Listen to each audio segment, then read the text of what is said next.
안녕하십니까. 유튜브에서 만난 전문의. 오늘은 제 인생 얘기를 좀 한번 해보려고 합니다. 좀 뜬금없지만은 어젯밤에 오늘 유튜브에서 만난 전문의 출연하는데 갑자기 오늘 제 얘기를 하고 싶어지더라고요. 뭐 우리나라의 의사가 지금 굉장히 많은 걸로 알고 있는데 지금 그래도 모자른다고 또 뭐 난리지 않습니까? 근데 물론 모자랄 수도 있죠. 근데 뭐 많다고 다 좋은 건 아니고 많이 의사들을 만들었다고 해서 그 사람들이 필수 의료인 응급수술, 위험한 수술에 한다고 기대하는 거는 제 생각에는 오산이다 이렇게 보입니다. 그러니까 국가에서 시스템을 만들어서 거기 종사할 수 있는 특수한, 그러니까 군대를 보면 특공대 있지 않습니까? 무술 특공대, 아니면 북한 잠입조, UDT 이런 식으로 특공대를 만들어야 되지 않을까. 그래서 국가에서 전적으로 책임지고 해야 된다. 국가에서 지금 돈 들여서 의료비 투자한 거 별로 없어요. 다 개인 병원들 해서 한 건데 그거를 국유화하려고 그러면 안 되죠. 그건 공산주의 사상이죠. 어쨌든 그 얘기를 하려고 하는 게 아니니까. 자, 제목을 보십시오. 어느 의사의 변신, 성형외과에서 정맥, 림프, 통증, 그리고 세포 충전의학까지. 이렇게 온 게 제 인생입니다. 자,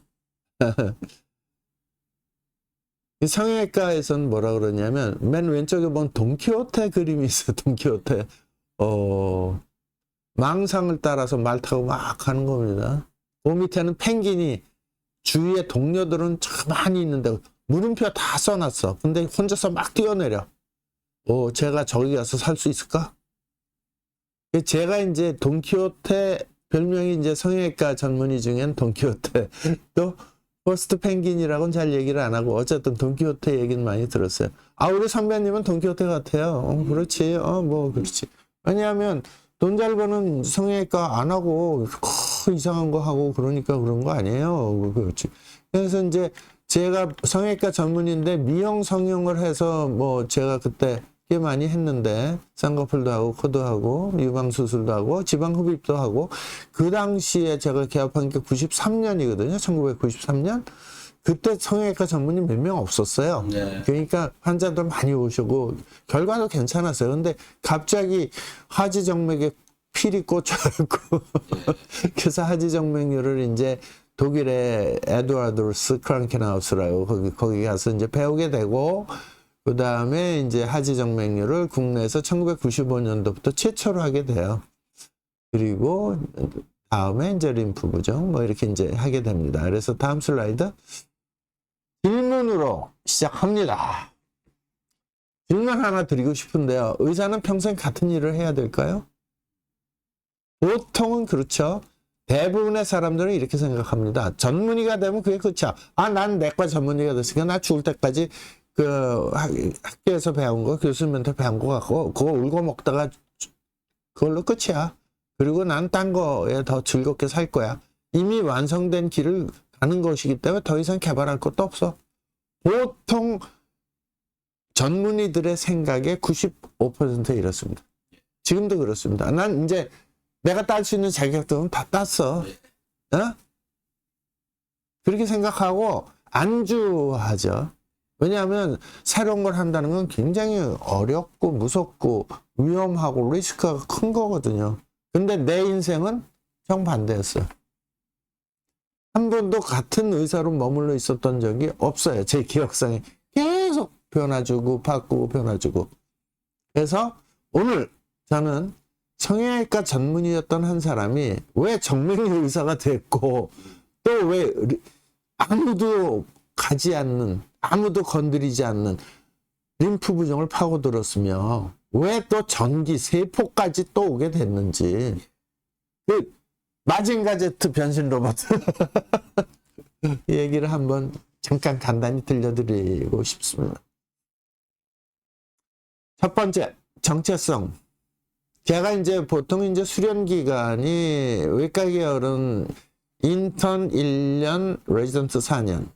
이제 내과 계열은 3년 뭐 이랬습니다. 저희 때는 1979년에 의사가 되었고 제가 처음으로 생생하게 임상체험이나 하는 게 국립의료원을 제가 인터넷 이제 공개 채용이에요.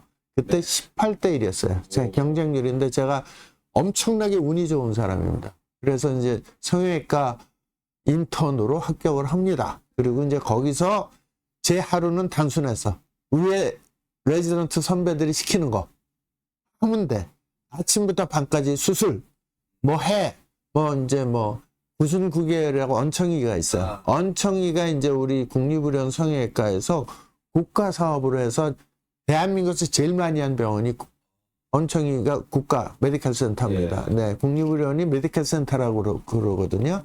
그게 스칸디나비아, 스웨덴, 노르웨이, 덴마크 이 3국이 6.25 동란 때 지어준 병원이에요. 그러니까 그때 최첨단. 1953년도에 이게 셋업이 된 병원인데 그때는 장차관 대통령 하여튼 높은 사람들은 다 거기 와서 치료받았어요. 예. 그리고 이제 화상 흉터 해주는 거, 피부 이식 해주는 거, 그 다음에 저희 팀이 그 당시에 성형외과 손가락 잘라진 거 밤새서 손가락 붙이는 수술을 했던 거예요. 미세혈관 수술 전문인 거예요, 제가요. 예. 언청이 손가락 잘라진 거 전문이에요. 근데 손끝 1mm 실수로 잘못해서 막혀버리면 손가락 썩어버리니까 잘라진 거 붙이는. 그리고 언청이 조금 잘못하면 애들 수술이 몇 개월에 하는지 아십니까? 돌 전에 합니다. 언청이. 3개월짜리 합니다. 6개월짜리 하면 되니까 이거 잘못하면 얼굴이 이렇게 찌그러지고 뭐 난리 나는 겁니다. 엄청나게 정교하게 수술, 성형외과 의사만이 할 수 있는 거예요, 이거는. 다른 과에서는 손이 무디어서 안 돼요. 정교한 시술을 해야 돼. 그리고 뭐 손이 살리고 죽는 거. 1mm의 실수. 그리고 이거 혈관 꼬매는 실이 어떤지 아십니까? 이 머리카락보다 가놉니다. 그래서 수술실에서 숨 크게 쉬거나 그러면 이게 날라가 못 찾습니다. 현미경으로 보고 하니까. 처음에 그랬습니다. 나중에 숙달 되니까 이제 잘 찾긴 했지만은 그렇게 눈으로 잘 보이지 않는 실로 현미경으로 수술하던 사람이 저예요. 그래서 그때 이제 뭐 폼났죠. 젊은 의사의 패기도 있겠다. 의학은 손 기술이야. 야, 수술만 잘하면 이거 사람 살릴 수 있어. 와, 이제 테크닉이 중요한 거야. 뭐 머리보다도 손기술이 최고고 그러니까 내 손을 봐라. 얼마나 이게 날씬하고 좋으냐 뭐 이러면서 손에 보험을 들어야 된다 막 이러고 그래. 실제로 선배들 중에 이 성형외과에서는 손보험 든 사람이 있었어요. 손 다치면 그다음에 뭐 안 되니까. 그 믿음이 틀리진 않았지만 의사로서는 완벽한 느낌이 안 드는 거예요. 이게 이제 첫 번째 정체성이. 손으로 살리던 의사입니다. 기술로 살리던 의사입니다. 다음. 근데 왜 낫지 않느냐? 질문의 시작. 뭐 모양은 바꿔주고 수술은 잘한다고 소문이 났고 언청이 수술도 잘한다. 뭐 화상 흉터도 기가 막히게 고쳐준다. 자, 미용 성형으로 이제 개업하면은 미용 성형에 쌍꺼풀 하고 뭐 유방 수술하고 뭐 하여튼 뭐 지방 흡입하고 하고 돈을 잘 먹는다. 지금도 성형외과 가면 뭐 요새는 뭐 이제 공급이 많아져 갖고 힘들다고는 하는데 옛날에 저 할 때는 제가 성형외과 전문의 몇 번인지 아십니까? 114번입니다. 완전 초창기 멤버입니다. 전문의 114번이니까 전문의가 개업했다 그러니까 환자들이 많이 왔습니다. 선전 안 해도 그때 많이 왔습니다. 돈을 하루 저녁에 잘 될 때는 아파트 한 채가 2,500만 원 그랬거든요. 강남에서 그 이상 벌었습니다. 하루에요? 하루에. 아침 6시부터 저녁 10시까지 수술할 적이 있었어. 근데 이 환자 예뻐졌어. 근데 정말로 예뻐진 게 만족하고 건강해진 건가? 이런 생각이 드는 거야. 근데 이제 그때 어느 순간 어떤 환자가 와서 원장님 나 다리에 이거 혈관 좀 없애주세요. 그래. 그게 뭐예요? 그래. 아니 내가 독일에서 살다 왔는데 이거 주사만 놓으면 혈관 없어진대. 그거 한국에 없어요. 그래서 그게 뭐예요? 아니 그것도 모르시면 어떻게 해요? 성형외과 전문의가 막 이러는 거야. 성형외과 내가 처음 못 들었어. 그래서 그걸 어디서 하나 했더니 이제 일반외과, 지금은 혈관외과로 나뉘어졌지만 그때는 혈관외과도 없었어요. 90년대는 일반외과에서 하고 뭐 흉부외과에서 혈관 조금 만지고 그럴 때 야 그런 게 있던데 뭐냐 그랬더니 아무도 몰라. 내 동료들한테 아무도 몰라. 그래서 이제 독일에 제가 이제 자주 갔었거든요. 그 당시에 뭐 때문에 갔냐면은 의료기기 전시회 메디카라는 게 있어요. 예. 그래서 제가 의료기기에 관심 많아갖고. 전시회 참석. 네네네. 가서 이제 독일에 있는 의사들하고 거기에 있는 회사 사람하고 주사 너무 혈관 없애는 거 있다며 이랬더니 자기도 알아볼게. 내 전문 분야 아니야 그랬더니 나중에 이제 알려주더라고. 그 혈관 경화요법이야. 그래서 그럼 나 그거 배워야 돼. 그리고 이제 그 어느 병원에서 잘해? 그랬더니 독일의 어느 병원이래. 그래갖고 거기 선생님한테 부탁해갖고 나 갈 수 있어? 그랬더니 한번 해보겠다. 그랬더니 오라고 이제 허락을 받았어요. 그래갖고 이제 하지정맥류를 배우게 된 거야. 나는 그때 미용으로 해서 주사를 놔갖고 보기 싫은 혈관만 없으면 되는 게 그게 한계였어. 처음에 목표는. 시술까지 하고 레이저 시술하고 이럴 줄 몰랐어요. 근데 난 고마 없으면은 나는 그냥 뭐 쌍꺼풀 하다가 혈관 성형까지 하면 돼. 이렇게 된 거야. 근데 실제로 이제 독일에 가서 제대로 정수의학을 배우고 나서는 이제 하게 된 거야. 그래서 하지정맥류를 독일에 한 칼기 905기로 해갖고 한 30번 이상 왔다 갔다 했어요. 수요일 날 가서 토요일 나오고 뭐 이런 식으로. 그래서 이제 켈른에 가서 이제 배워갖고 와서 이제 치료를 하게 됐죠. 그래갖고 하지정맥류 환자들은 그 당시에 뭐 아프고 무겁고 쥐가 나고 뭐 여러 가지 정맥류가 아무도 하는 사람이 없으니까 그죠? 그러니까 그 환자 많이 왔을 거 아닙니까? 그래서 이제 그렇게 해갖고 했는데 이제 이 정맥류 수술은 어떻게 되냐면 거꾸로 돌고 있는 혈류를 정상으로 바꿔주는 거예요. 그러니까 수술이 아니라 혈관의 흐름을 바꿔주면 증상이 사라지는 겁니다. 그래서 질병은 모양으로 고치는 게 아니고 흐름의 문제다. 혈액 흐름의 문제다. 이렇게 이제 깨달게 된 거예요. 그래서 제가 하지정맥류를 하게 된 겁니다.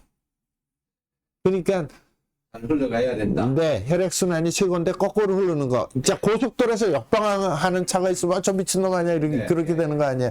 똑같은 거예요. 정맥류는 미친놈인 거예요. 혈류로 봤을 때는.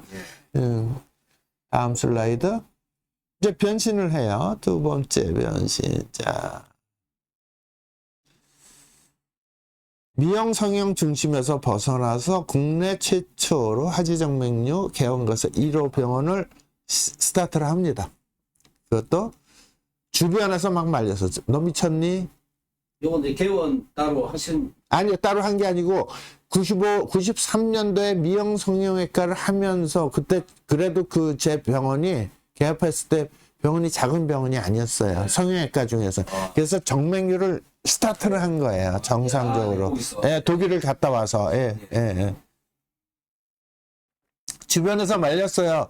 왜 잘 되는 미용 놔두고 돈도 안 되고 뭐 위험하고 네가 무슨 언제부터 정맥류 했다고 그런 거야 이러면서 너 미쳤니 하면서 껄껄 웃더군 하는 게 이장인 노래 아닙니까? 가수. 제가 그 소리를 엄청 많이 들었어요. 왜 성형외과 의사가 네가 정맥류를 한다고 너 미쳤니 하면서 껄껄 웃더군이 바로 저예요. 그렇지만 난 분명히 느꼈어. 이거는 질병 치료하는 의학이니까 내가 껍데기만 살살살살 손장면해서 고쳐져서 이뻐져서 돈 버는 것보다는 의사로서 자존감이 생기는 거예요.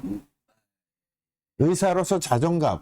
내가 뭐 미용실의 미용사가 아니잖아요. 내가 화장을 해준 메이크업 아티스트도 아니고. 근데 성형외과에서는 미용을 해서 돈을 벌긴 버는데 쌍꺼풀 해주고 뭐 호박통에다가 선을 긋더니 수박통이 됐어요. 환자분 만족하시죠? 이거 하기가 내가 기생오라비도 아니고 여자들 비위를 맞춰두고 의사의 뭐 이 품격은 하나도 없어지고 무슨 뭐 아이고 무슨 미용실 헤어스타일이 어떠세요? 똑같아요. 뭐 쌍꺼풀이 여기 어떠세요? 조금 차이 나는 것도 이것도 매력 아니겠어요? 잘못되면 뭐 이런 것도 있고 이거 좀 땡기니까 젊어 보이지 않습니까? 가슴이 이렇게 봉긋하니까 뭐 남자들 시선이 더 이거가 내가 할 짓이 못 된다. 의사로서 자존감이 아니다. 의사는 그래도 병을 고쳐야 되지 않겠냐. 이런 의지가 막 불타 올라왔어요. 그래갖고 정맥류를 시작했는데 전국에서 환자들이 물밀듯이 몰려오는 거야. 정맥류. 네, 정맥류가 뭔지도 몰랐어요. 그때는 환자들이. 다리에 그래서 제가 이제 동아일보인가 거기에 요만큼 기사가 실렸는데 다리에 울퉁불퉁 혈관 요거를 정맥류라고 하는데 독일에서 공부하고 온 뭐시기가 요 치료를 시작했다나요? 하고 짧게 나왔어요. 이만큼. 전화가 불통이 돼요. 전화 받는 사람 전용 분이 계셔야 되는 수준이네. 그때 뭐 와. 엄청나게 왔어요. 진짜. 그리고 그걸 제가 독일에서 정통으로 배웠기 때문에 철저하게 했어요. 실제로. 아주 잘 됐습니다. 그래갖고 그 후에 어떻게 됐냐? 제가 막 하니까 이제 공격이 들어오는 거야. 너 미쳤냐 하면 거꾸로 떠누니까 저놈이 뭐 그래? 그런 거 있잖아. 질투심, 시기심. 그래서 이거는 내가 좋아서 했지만 우리 후배들은 가르쳐 줘야 되겠다 해서 2001년도에 대한정맥학회를 창립을 합니다. 그리고 제가 창립 부회장이 됩니다. 그래서 대한정맥학회의 산증인이에요. 하지정맥리의 뭐 어떻게 보면 창시자라고 보시면 되고, 그 다음에 1년 전에 정맥학회 창립하기 1년 전에 중국에 벌써 진출을 해요, 제가. 그래서 중국 대련에 정맥류 병원 세우고 2006년도에 북경병원 세워갖고 거긴 아직도 지금도 환자가 미어터집니다. 워낙 인구가 많으니까. 그래서 이 세 병원에서 4만 명 이상의 정맥류로 환자를 치료합니다. 이거를 이제 대박이라고 표현합니다. 근데 이제 제가 분류한 정맥류, 이게 정맥류예요. 여러분들 보시는 게 정맥류예요. 근데 지수가 심해질수록 더 심해지죠. 자, 1기는 모세혈관, 실핏줄, 2기는 냉면발 굵기, 3기는 3기는 라면발, 4기는 우동발 굵기, 5기는 손가락 굵기. 제가 이렇게 나누는 거예요. 국제 그 분류법인데 너무 복잡해. 그러니까 우리 한국형으로 제가 다 바꿔버렸어. 그리고 6기는 다리 썩은 거. 놔두면 저렇게 썩어요. 그게 중국 환자 사진이에요. 6기 V6라고 써 있는 거. 이게 중국 환자. 그냥 내버려도 경제력 떨어지니까 이렇게 썩어. 7기는 선천성기형. 이 뒤에 배경이 파란 거는 제가 직접 찍은 사진이고요. 하얀 건 중국 사진이에요. 네. 배경 보면은 이게 내가 중국 병원 사진이구나. 금방 알 수 있죠. 자, 이제 정맥류로 대박을 칩니다. 다음.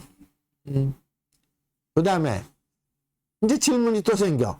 다리 잘 고친다고 소문나니까 다리 부은 환자가 와. 아하. 제가 이제 림프 때문에 망한 사람이에요. 정맥 때문에 대박을 쳤는데 림프 때문에 망했어. 왜냐면 종합병원 세웠거든. 크게. 그거 갖고 제가 가지고 있는 전 재산을 정맥류로 번 돈을 다 날립니다. 날립니다. 그게 제 인생인데요. 재밌어요.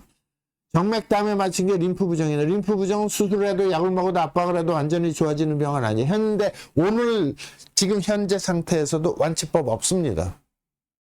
근데 제가 아까 서두에 말씀드렸죠. 손가락 잘라진 거 붙이는 의사라고. 미세 수술은 자신 있어. 맨날 밤새고 수술한 게 그건데 뭐. 그러니까 세계 최고 수준의 미세 림프 수술을 해서 좋아졌다고 또 논문이 나서 날라갔어. 프랑스 파리까지. 그래서 공동 집도했는데 이 양반이 이거 좋대. 나는 뭐 의사들은 다 그래. 그래서 이제 100% 신뢰를 갖고 또 국제 논문에도 나왔으니까. 그래서 그거를 종합병원을 세워야지 할 수 있어요. 그거는 현미경 수술이니까. 그래서 이제 현미경 수술 맨날 하던 거 좀 내 개인이 하려고 보니까 현미경이 그 당시에 집 세 채 가격이었어요. 수술 현미경이 칼 짜있을 건데 독일제. 그때 1억 정도 됐어요. 근데 그것도 사고 입원실도 사고 전신 마취할 수 있게. 그러니까 종합병원이 필요한 거잖아요. 그래서 100베드 병원을 강남에다 또 탁 호기 좋게 딱 세웁니다. 그리고 이제 프랑스 교수님을 모셔다 공동 집다해. 근데 결과가 아닌 거예요. 이렇게 해서 제가 이제 폭삭 망하게 됩니다. 그래서 림프 부종은 수술이 답이 아니다. 근데 아직도 지금도 아산병원이니 무슨 병원이니 하고 있어. 성형외과 후배들이 그 답이 아닌데 이렇게 폭삭 망한 사람이 있어서 그건 아닌데 하고 떠들어도 안 들어. 손가락 붙이는 거 이제 후배들한테 많이 전수가 돼갖고 하는 병원들이 꽤 있거든요. 근데 림프는 미세 림프 수술로 답이 아닙니다. 내가 림프 부종 여기 닥터 스티브에 나서 한두 번 얘기한 게 아닌데 그게 이제 개인병원 원장이 얘기하면 안 믿어 사람들이. 지가 대학병원 교수도 아닌데 뭐 떠들어. 근데 저는 그거를 해서 전 재산을 날린 사람이에요. 내 말 들으세요. 다음 슬라이드. 제가 치료한 거는 이제 그 다음에 이제 이거는 미세 림프 수술을 한 게 아니고 제가 개발한 림프 흡입 수술 줄기세포 이식 수술이에요. 네, 줄었네. 네, 줄었습니다. 다음. 네, 결과 좋죠, 굉장히. 와. 엄청 제가 노력한 겁니다. 그러나 저것도 환자들이 경제적인 부담이 돼요. 힘들어요. 그래서 요새 야, 그게 아니고 좀 더 쉬우면서도 환자한테 부담 적은 치료법이 없을까 고민을 합니다. 그래서 결정적으로 전기로 한번 해보자. 전기로. 왜 그 생각을 했는지. 어쨌든 림프 부종 환자, 만성 통증 환자, 검사성 이상이 없는 환자들 CT 아무리 찍고 MRI 아무리 찍어도 정상인데 자기는 아파. 왜? CT, MRI는 구조적으로는 형태적으로는 멀쩡하지만 이 통증을 느끼고 불편함을 느끼는 신경의 문제거든. 그냥 기능적인 진단이 안 되는 거예요. 그래서 이거를 전기적으로 접근을 하는 전기생리학. 그래서 의학 교과서에서 아주 오래된 문장이 있어요. 인체는 전기적인 존재다. 전기가 없으면 죽는다. 근데 우리는 그런 거 누가 얘기해 주는 사람도 없고 의사는 약 처방하고 수술하고 그렇죠? CT 보고 MRI 보고 이렇게 진단하는 거로 배웠잖아요. 근데 전기적인 존재다? 그 전기 치료는 물리치료사들이 하는 건데 거기 그걸로 끝이야. 아무도 관심이 없어. 근데 신경은 전기로 움직이고 근육도 전기로 해서 수축했다가 이완했다. 수축했다가 이완했다는 전기작용이란 말이야. 그리고 세포막은 그 전기 차이로 인해서 이온 변화를 해서 생명을 유지하는 역할을 하는 거예요. 근데 이렇게 중요한 역할을 하는데 의사들이 아무 관심이 없어. 그래서 현대는 전기를 거의 쓰지 않는 의학을 하고 있는 거예요. 이게 뭐가 잘못됐다. 전기를 안 쓰는 의학을 하고 있는 거야. 전기가 우리 생명에서 생체 전기가 굉장히 중요한 건데 아무도 전기에 관심이 없어. 다음 슬라이드. 그래서 이제 그 슬라이드를 보면 우리 세포는 이렇게 생겼잖아요. 세포 하나가 소우주야. 바깥에는 플러스고 안쪽은 마이너스로 대전이 돼 있고 세포막이 콘덴서 역할을 하고 저기 번데기같이 생긴 미토콘드리아에서 전기를 생산한단 말이에요. 다음 슬라이드. 미토콘드리아 이렇게 생겼는데 포도당 하나가 들어가면 38개 ATP를 만든다는 거 중학교 때 교과서에 나옵니다. 다음. 그래서 변신을 또 합니다. 네 번째 변신. 통증과 세포. 전기 생리학적 관점에서 통증과 난치병을 우리가 들여다보자. 내가 들여다보자. 하고 들여다봅니다.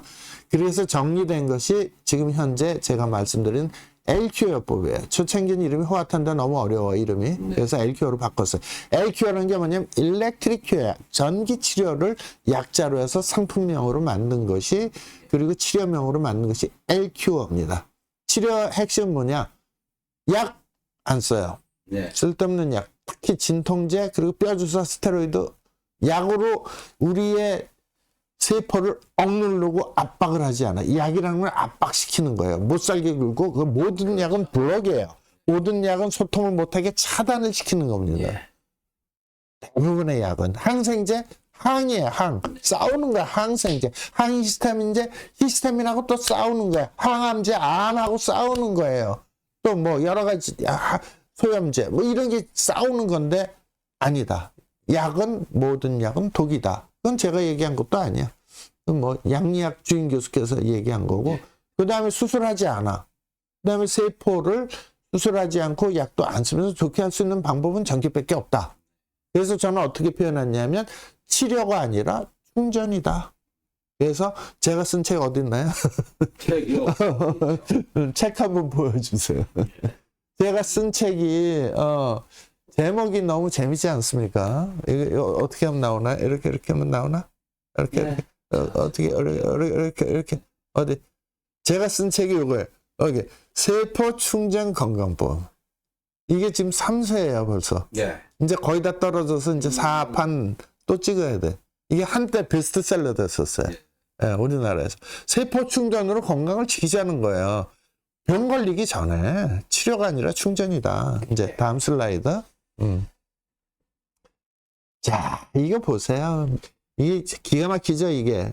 이게 이제 너무너무 일러스트레이션 잘 그려서 제가 이거는 샀어요. 네, 국제 사이트에서 산 거예요. 예. 너무 잘 그려갖고 이해하기 좋게 세포로 이렇게 그려놨는데 이렇게 하얀 점이 전기인 거예요. 따다다다 불빛처럼 보이는 게 미토콘드리아에서 막 생성을 하는데 이 중요한 게 뭐냐면 LQ요법을 하면은 미토콘드리아에서 전기 생산하는 게 5배다. 이게 5배가 엄청난 겁니다, 지금. 예. 500%. 네, 500%예요. 이게 5배가 증가되니까 세포가 전기가 많아지니까 엄청나게 이제 힘이 세지고 그리고 정력이 세지니까 세포를 또 까. 결혼을 해서 새끼를 친다고. 예. 그게 이제 세포 재생, 제가 이제 LQ요법의 3대 기능 중에 세포 재생 기능이 생기는 거예요. 왜냐하면 세포가 분열될 때 가장 많은 ATP가 필요해요. 근데 여기 충전이 되면 세포가 분열을 해. 예. 우리 몸은, 우리 세포는 항상 그대로 있는 거 아닙니다. 이거 계속해서 분열하고 증식하고 분열하고 바뀌는 거. 우리 때 뺏기는 것도 이거 다 죽은 세포잖아요. 마찬가지예요. 256가지 세포가 자꾸만 재생하는데 전기가 있으면 그게 활발해지고 항노화가 생기고 이뮤니티, 면역력이 높아지는 거예요.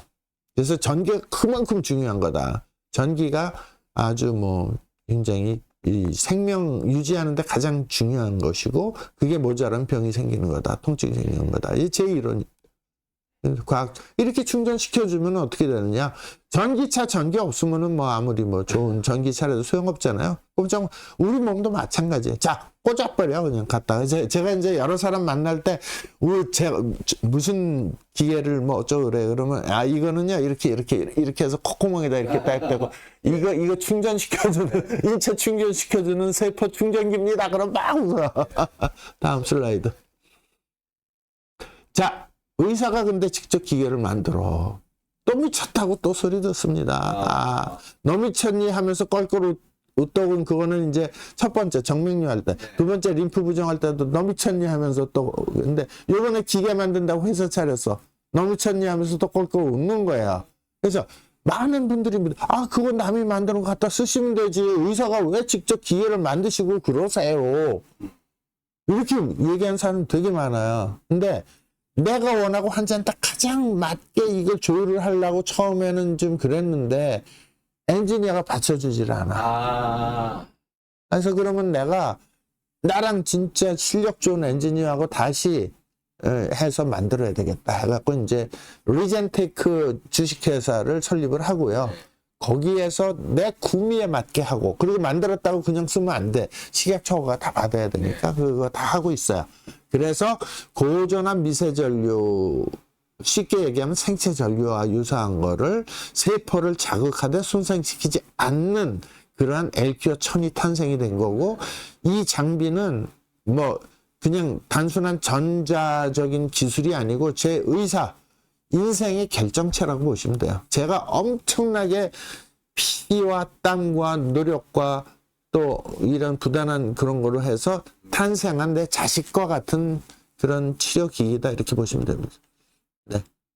그래서 요거를 이제 완전히 그 FDA에 인준받는 게 이제 미국 저건데 등록이라는 건 판매는 할 수 있지만 의료보험으로 커버되고 그런 게 안 돼요. 그래서 인준 작업을 하려고 이게 이제 시간이 많이 걸리고 보통 10년 정도, 보통 10년, 빠르면 3년인데요. 제 거는 3등급이에요. 미국에서는. 3등급 굉장히 까다롭습니다. 식약처가. 그래서 우리나라 건 받았고 당연히 식약처에서. 미국에서 이제 등록은 했어요. 근데 등록은 수출은 할 수 있는데 그게 안 되니까 병의원에서 수가를 못 받으니까 못 써요. 그래갖고 FDA 저기 하려고 그러는데 굉장히 오래 걸려서 지금 계속 기도 중에 있습니다. 네. 다음 슬라이드. 그래서 제가 받은 특허증하고 아까 보여드렸던 책. 특허 3개 받은 거고 앞으로 3개 더 나올 겁니다. 지금 3개 출원 더 했습니다. 그런 특허 기술이 들어가 있다고 보시면 되고요. 자, 지금의 나는 그럼 어떤가? 5번째 정체성은 뭐냐? 제 스스로 뭐 성형외과 전문의 자격 땄으니까 성형외과 전문이고요. 하지정맥류 했다 그래서 하지정맥류 전문이라고 할 수 있고, 림프 부종은 제가 통합 지금 현재까지 본 환자 수가 4,000명이에요. 1인당 4,000명 본 전문이 없습니다. 대한민국에. 제가 자신있게 얘기합니다. 대학병원 의사도 4,000명 못 봤습니다. 예. 제 후배들이긴 한데 대부분 어쨌든 그렇게 못 봤을 겁니다. 그다음 뭐 이제 숫자로는 그럴 수는 있는데 시술하고 이런 게 4,000 케이스는 안 될 거고요. 통증 치료 의사로 또 이제 소문이 났습니다. 근데 지금 현재는 제가 바라고 마지막 오른쪽에 보면 세포 충전 의학 개발자. 이게 제가 마음에 빡 드는 거예요. 이게 이제 변신이야. 이게 변신 로봇 마징가 제트라고 그랬잖아요. 그래서 변신. 그래서 저는 이제 세포 충전으로 인해서 이제 하고, 의사는 시대와 환자에 맞게 계속 바뀌어야 됩니다. 노력해야 되고 공부해야 됩니다. 그냥 자기가 인턴 레지던트 때 배웠던 거를 평생 울고 먹으려고 하는 사람들이 대부분이긴 하지만 바뀌어야 된다.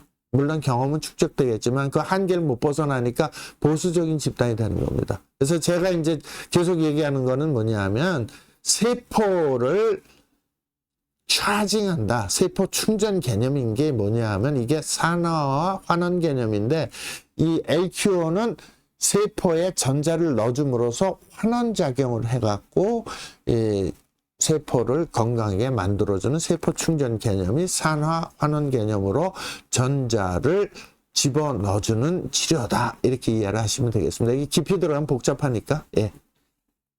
그래서 이제 제가 개발한 게 그 특허 출원, 상표권 출원한 게 디톡셀하고 이제 또 있어요. 이 디톡셀은 뭐냐면은 LQO 디톡스는 림프 해독하고, 그 다음에 LQO. 제가 림프 전문이라고 그랬잖아요. 그래서 림프 해독 되게 중요한 거고요. 그 다음에 LQO로 하고, 그래서 LQO로는 림프 찌꺼기를 분해시켜요. 그리고 디톡스는 배출시키는 겁니다. 그래서 LQO는 이온분해, 디톡스는 배출시키는 거예요. 배출은 땀, 소변, 대변, 뭐 숨 쉬는 거로 배출이 되는 거고, LQO로는 림프 찌꺼기를 이온분해하는 거야. 이거는 어떤 병에 필요하냐면, 디톡스 이거 상표권 출원한 겁니다. 그래서 이제 알자 붙여놓은 게 그거고, 만성통증, 암치료의 보조요법, 자가면역질환, 뇌질환, 치매, 난치병, 항노화 이런데 아주 광범위하게 쓰이고 인류 건강을 위해서 가장 기본적으로 쓰이는 치료법을 제가 개발한 것이고요. 다음 슬라이드. 데코벨요법이라는 건 림프 부종, 지방 부종, 하지 부종. 이 붓는 거 되게 뭐 사람들이 쉬운 것 같지만 이 치료법 딱히 없어요. 전부 다 내과 가면 인위적이고 많은데 그걸로는 일시적인 효과 혹은 오히려 더 신장을 망가뜨릴 수 있어요. 그래서 제가 개발한 게 데코벨요법. 이것도 상표 출원이 돼 있는 겁니다. 그래서 디톡스, 림프 해독해주고, 압박요법, 붕대요법에서 컴프레션, 밴디지가 되는 거고, 그 다음에 림프 슬러지 전기 자극으로 이온 분해해주는 LQO. 그게 합친 게 데코벨요법입니다. 다음. 마무리하겠습니다. 너무 길게 얘기했습니다. 의사는 완성되지 않습니다. 의사는 하나님이 아닙니다. 제가 이제 이 말씀드리는 건 의사로 면허, 전문의 자격, 의사 면허 땄다, 전문의 자격도 땄다. 그래서 그게 완성되는 게 아니에요. 그때부터 스타트인 거예요. 그때부터 경험 쌓으면서 배운 이론이 맞는지 틀린지 잘못 가르쳐 줄 수도 있어요. 의학이 잘못된 방향. 그러니까 모든 치료 지금 잘못된 거 제가 뜯어고치고 싶은 거 되게 많은데 관습 습관이 이렇게 내려오니까 된 거예요. 림프 부종도 림프 잘 안 뛰고, 그 림프 암 수술할 때 그거 안 뛰고 수술했다고 그래서 많이 죽는 것도 아닌데, 그리고 코로나 바이러스 이번 사태 같은 경우도 급조된 거로 해서 이득 보는 집단 따로 있고, 전 세계 인류들이 다 암 발생률이 3배나 늘어나고 막 그렇지 않습니까? 그러니까 잘못된 의학도 많이 있다는 거예요. 그러니까 이게 면허나 전문의 땄다고 그 사람 모든 거 아는 거 아니에요. 조스트 스타트한 초보자다 이렇게 생각을 해야 되고, 나는 이제 이거 배웠으니까 그거 끝났어 하고는 나는 더 이상 궁금한 게 없어. 그리고 질문을 멈추는 순간 그 의사는 아무리 전문의 자격을 땄어도 의사는 늙은 의사예요. 힘이 없는 의사고, 모토가 없는 의사고, 희망이 없는 의사입니다. 그냥 돈벌이하는 앵벌이 의사라고 보시면 되겠습니다. 그래서 의사는 무조건 공부를 하면서 연구하고 발표하고 노력하고 시도하고, 그중에는 실수를 할 수 있어요. 실수를 할 수 있지만은 그거를 사회에서 용납하고 어느 정도 이 의학 발전을 위해서 그렇게 하는 제도도 좀 필요하다 이렇게 생각이 됩니다. 제가 존경하는 선배님 중에 하나가 우리나라의 심장 수술을 제1호로 한 병원이 어딘지 아십니까? 배심 수술 국립의료원입니다. 아, 예. 그게 가장 대학병원에서 감히 엄두도 못 낼 때 그러면서 그분이 그랬어요. 9명이 죽더라도 1명이 살 수 있으면 수술해야 된다. 지금 자꾸 하셨지만 그때 시설이 있습니까? 체외 뭐가 있습니까? 아무것도 없는데 그때 그게 무모하다고 한편으로는 사람들은 그랬어요. 근데 그걸 놔둬도 어차피 죽어요. 예, 예. 그러니까 1960년이요. 70년, 60년대 중반, 70년대 초반입니다. 그러니까 제가 존경하는 그분이 이제 제가 인턴 들어가니까 이제 주임 교수 거의 끝나시고 좀 이따 정년 퇴직하셨거든요. 그러니까 그 양반이 우리나라 최초로 스웨덴 의사들하고 같이 개심술을 하십니다. 그래서 9명이 죽더라도 1명 살리기 위해서는 해야 된다. 그렇지 수술 안 하면 다 죽게 돼 있으니까 네. 얼굴 파래져고 그런 식으로 도전 정신이 있는 의사 선배한테 제가 영향을 제일 많이 받았던 것 같습니다. 저는 아직도 이렇게 질문을 합니다. 왜 이 환자는 낫지 않느냐? 왜 이 통증은 설명이 안 될까? 이분의 세포는 무엇을 잃었기 때문에 이런가? 이런 거 계속 질문을 하면서 상태를 살펴보고 질문을 하면서 제 치료법의 노하우를 어떤 병원은 어떻게 해서 어떤 도수로 해갖고 어떻게 해야 된다는 게 이제 그런 거 계속 의문을 하면서 기계를 또 편안하게 훨씬 덜 아프게 사용자 편의로 의사들이 편안하게 이제 계속 개발하고 그래서 계속 특허를 내고 있는 겁니다. 그리고 그 질문이 저를 현재 7순이 넘었습니다, 제가. 근데 여기까지 왔습니다. 물론 우여곡절도 많았고 대박 쳤다 폭망하기도 했고 그러나 지금 다시 또 빈수레지만 또 끌고 가는 것이 제 목표다 이렇게 생각합니다. 네, 그래서 여러분들 긴 시간 시청해 주셔서 감사드리고요. 앞으로 후배 의사들이 약간 저 같은 돈키호테 같은 의사들이 많이 나와서 대한민국의 의료가 K-헬스로 K-메디슨으로 전 세계를 제패하는 날이 앞으로 곧 오지 않겠나 그런 희망과 꿈을 가지면서 오늘 말씀은 여기서 마치도록 하겠습니다. 감사합니다.